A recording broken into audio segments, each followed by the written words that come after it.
called a rabbi. He says, Rabbi, my wife wants to poison me. He says, really? I found in the tea, she makes me tea in the morning, I found poison. The rabbi says, I gotta talk to her. He says, here is her cell. The rabbi talks to her. Jew calls him back next day. He says, no, the rabbi says, I spoke to your wife for 4 hours.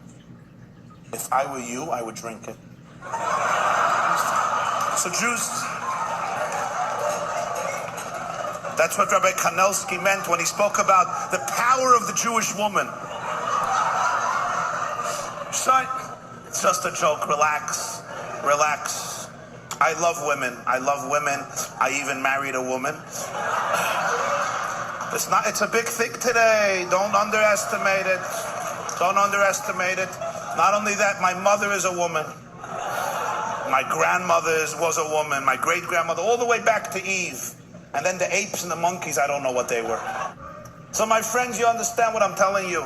People kvetch. People love. The other day I was in a kosher restaurant. The waiter was going from table to table and he was asking one question. Is anything all right?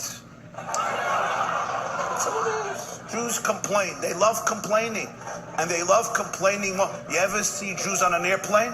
You know, I don't go anymore with the Jews on an airplane. You know that? I used to go with Jews. Today I only go with Goyim on an airplane. Not because I don't love Jews. I love Jews. I told you. My father was Jewish. My mother is Jewish. I even married a Jewish girl.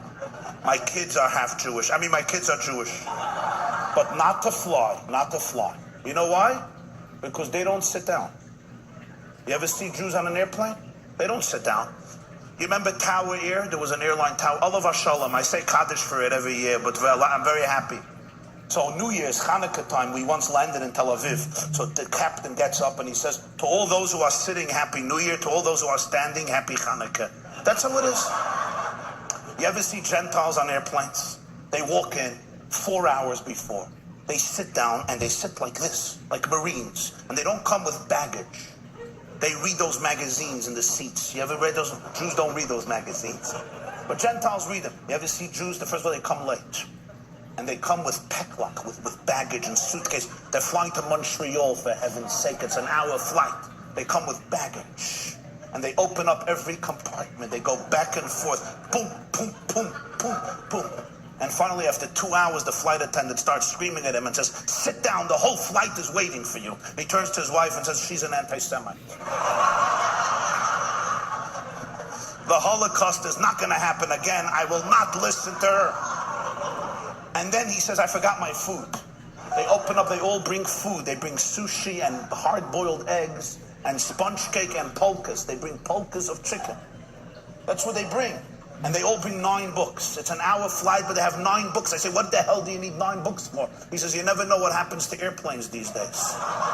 You never know. Look at Malaysia. Who knows where I'm going to end up? And then you finally sit down and you fall asleep and somebody says, Mincha! We need a minyan, mincha, mincha.